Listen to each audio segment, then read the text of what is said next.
Are you tired of making embarrassing mistakes when you're writing or speaking English? Do you want to sound more confident and professional?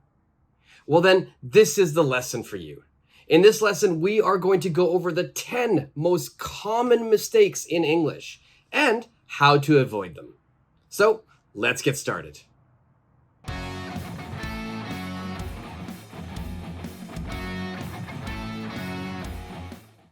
Common mistake number 1. Many people confuse the words there, and there. Yes, the pronunciation is all the same, but as you can see, they are spelled different and they have different meanings. Now, first, let's look at there, T-H-E-R-E. We use this word when we want to talk about a place or location. Next, if we are using there, T-H-E-I-R, we are using this word to mean it's a possession. It's somebody's. So they are the owner of it.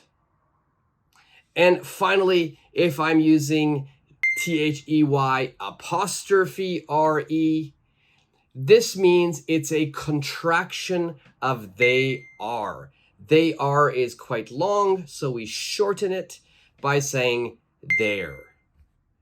Now, the pronunciation is all the same as I said before. So let's look at 3 example sentences.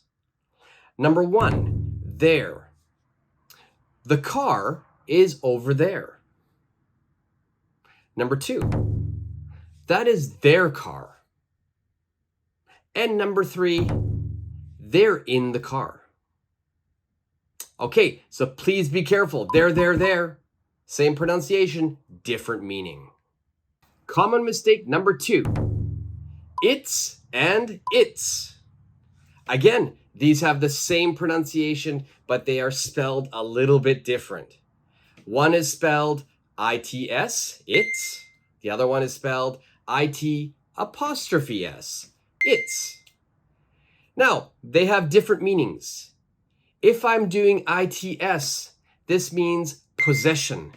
So it is the owner of something.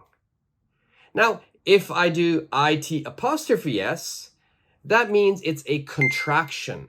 So it is becomes shorter and I say it's. So let's look at some examples. First, it's. The tree has lost its leaves. So the leaves are the tree's leaves, so we use its, it is possession. Okay, second sentence, it's his pen. It is his pen. So this is a contraction. Common mistake number 3. A lot of people use good and well incorrectly. For these 2 words, good is an adjective and well is an adverb. So good, we must be talking about the noun, and well, or the adverb, we're talking about the verb. Let's make some example sentences so you can understand. So let's use good. She is a good basketball player. She is a good basketball player. So good is talking about the player. Player is a noun. Now, let's use well. She plays basketball well. She plays basketball well. So we're talking about how does she play basketball? How does she play? She plays well. So this is an adverb. It's talking about play. Okay, so good is an adjective, well is an adverb. Be careful you use those correctly. Common mistake number 4. Affect and effect.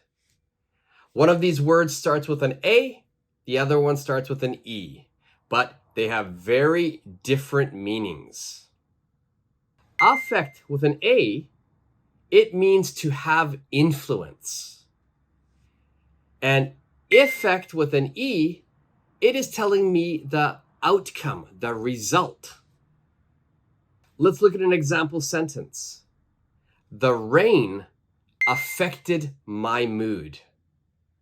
So in this situation, the rain changed my mood. Maybe in the morning I was very happy. It was blue skies. I felt very alive. I thought, wow, nice weather. So, I was in a good mood. But then suddenly it began to rain. My mood changed. I became a little bit sad, maybe a little bit depressed. So in here, I'm going to be using affect using an A because it's influencing my mood. It's changing my mood. So the rain affected my mood. If we use effect, it's talking about the outcome, the result. So as I said, it began to rain, so the rain affected my mood. The effect of the rain was flooded streets. The effect of the rain was flooded streets. What was the outcome of all the rain? The outcome, the result, was flooded streets. Flooded streets means there's so much water on the street, it doesn't go down the drain. You have lots and lots of water on the street, so that's flooded streets. Okay, so affect and effect. Make sure you know the difference. Okay, before we move on to number 5, some of these are a little bit tricky.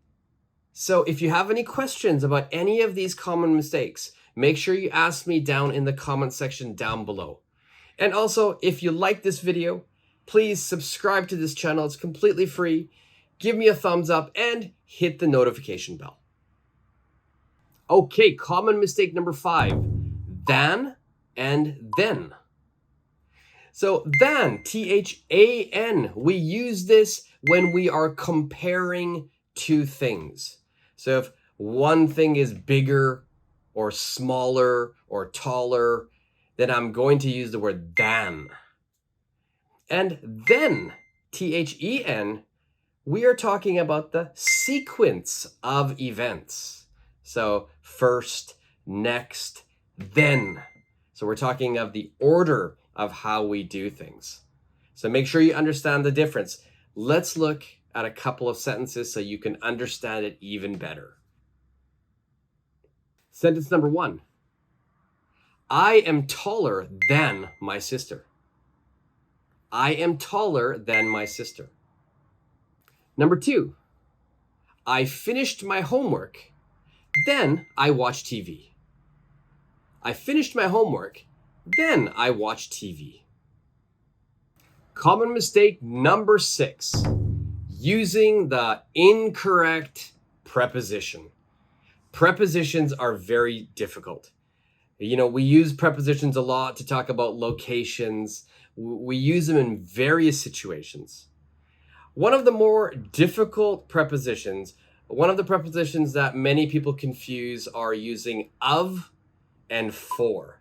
Many people use these interchangeably, but they're very different. So make sure you understand the difference between of and for. Of. When we use of, this means I'm talking about the relationship between two things. Maybe one thing is part of another thing, or it belongs to another thing. For example, I could say a bouquet of flowers. So here, the flowers belong to the bouquet. The flowers are a part of the bouquet. So bouquet of flowers. Next, for. If you want to use for, we're talking about the intended use or the purpose of something. Why am I using something? Now, let's look at the first example where we used of. I said a bouquet of flowers. So the flowers belong to the bouquet. Now, let's try to also add for, and let's make a long sentence. So, I bought a bouquet of flowers for my wife. Okay, so I bought a bouquet of flowers for my wife. What's the purpose? What's the intended use of these flowers? I bought these flowers to give to my wife. So I say for my wife. So of and for, they are quite tricky. So make sure that you review this. I do have other lessons on prepositions, so make sure you check those out as well. Because of and for are not the only prepositions. We have so many, and a lot of them are confusing. So make sure you understand them really well. And if you have any questions, just ask me down in the comment section. Common mistake number 7. Overusing the word very. Many people love to use the word very quite a bit. Now, first, if we're talking about writing, if you're writing an email, if you're writing a report, if you're writing an essay at school, using the word very too much is very repetitive and it doesn't sound good. So you really want to use other words. So, for example, if I said something is very good, maybe a better word would be to say it's excellent. So you're always trying to find alternative vocabulary words. Don't always use very when you're writing. When you're speaking, it's the same thing. We don't always want to say very, very, very. Oh, the movie was very exciting. The food was very delicious. Let's try to use many different words. So I have a lesson on this, but I'll tell you here as well. Let's start using so and such. Okay, so to use so and such, so I'm going to use with an adjective. So plus an adjective. This means very. So if I have very big, so the house is very big, then instead of very, I use so. So the house is so big. It has the same meaning, but now you're sounding more fluent. Just like writing, in speaking as well, it's important that we don't overuse the word very. Now, there are other options instead of very. We could use so and such. It has the same meaning as very, but it's adding some variety to your speaking. Now, I have done a lesson on so and such, and if you haven't watched it yet, make sure you do watch that. I'll link it somewhere in this video, either on the screen or down in the description part of this lesson. Make sure you do watch it. It's a great lesson. It helps you to learn how to use so and such. But for today, we'll go over the basics. Now, if I use very, I always use very plus an adjective. So if I want to use so, same thing, so plus an adjective. It has the same meaning. So for example, very hot, I can change it to so hot. Now, if I want to use such, it's also very similar. If I use such, it'll be such plus an adjective plus a noun. Okay, such plus an adjective plus a noun. So for example, if I said it's a very hot day, then I would say such a hot day, such a hot day. Okay, using so and such will add variety to your English. It'll also make you sound more like a native speaker. Common mistake number 8. This one is more for writing. I often see a lot of people confuse the two words, loose and lose. Okay, loose, L-O-O-S-E, and lose, L-O-S-E. They have completely different meanings. Pronunciation is also different. Loose, lose. Loose, lose. Okay, they're very different in pronunciation as well. Loose means something is not tight. It's not tight. So maybe a loose hoodie. Okay, lose. Lose means two things. Okay, it means you didn't win or you misplace something. You can't find something. Common mistake number 9. This is a difficult one.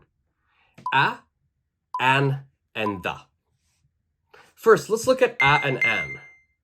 A and an are used for singular nouns.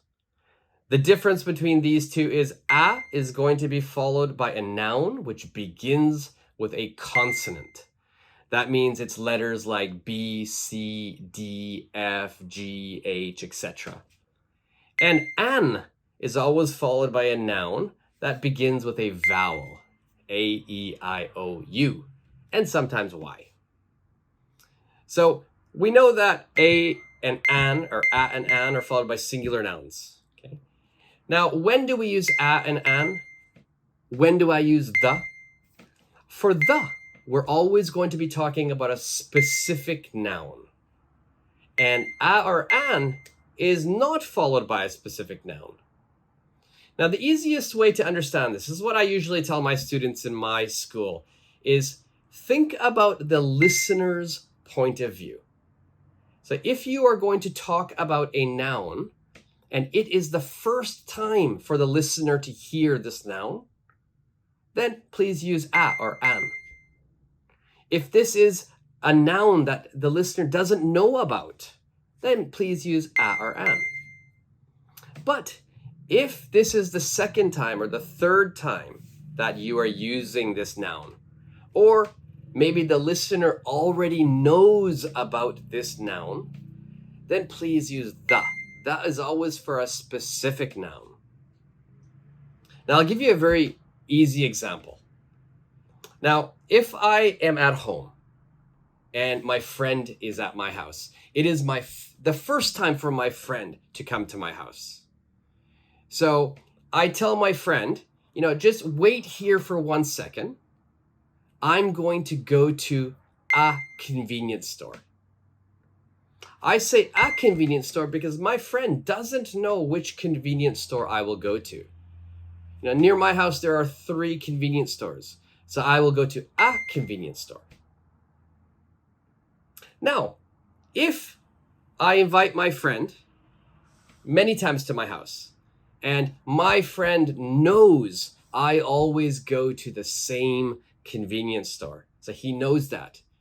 So I know he knows that. So in that situation, I would say to him, I'm going to go to the convenience store. It's decided. It's a specific convenience store. He knows. Common mistake number 10, mispronounced words. Pronunciation is such an important part of English. So it's really important that you practice your pronunciation. And I also want to let people know that pronunciation and listening, they're connected. That means the better your listening is, the better your pronunciation is. The better your pronunciation is, the better your listening is. So I would recommend that you're watching TV, you're watching movies, try to watch it in English. Because the better your listening becomes, the better your pronunciation will become.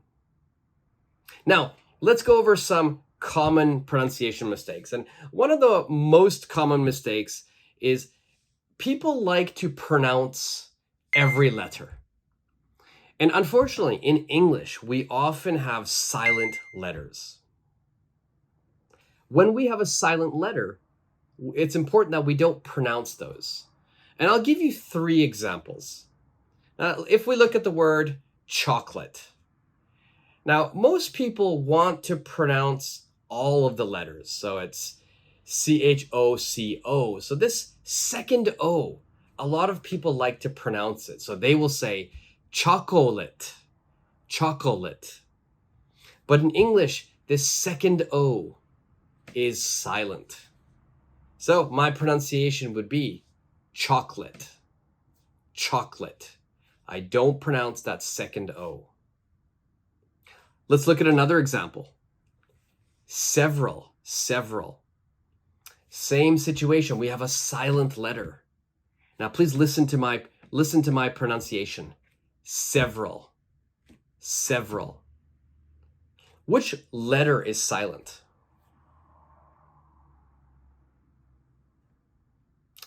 Okay, if you guessed the second E, so S-E-V-E, that second E, that's correct. That letter is silent. Please do not say it. The pronunciation should be several, several, okay? Not several, Okay, not several. It's several, several. Okay, try that at home. Last one, number 3.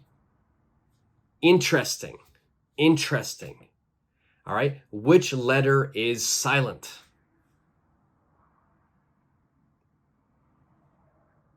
Okay, so if you guessed the E, you are correct. We do not say interesting. Okay, the first E is silent. Interesting, we don't say that. It's going to be interesting. Interesting. These are just some of the examples of silent letters. So you have to be really careful. And these are things you just have to try to remember. There are a lot of silent letters. Make sure you practice them. If you have any questions about these or you want some more examples, please leave those questions down in the comment section below. If you like this lesson, if you like these types of lessons, if you thought this lesson was helpful for your English, please do me a huge favor and subscribe to this channel. Give me a big thumbs up and hit the notification bell. Today we went over 10 of the most common English mistakes, so now you should be well on your way to speaking like a native speaker. So until the next lesson, see ya.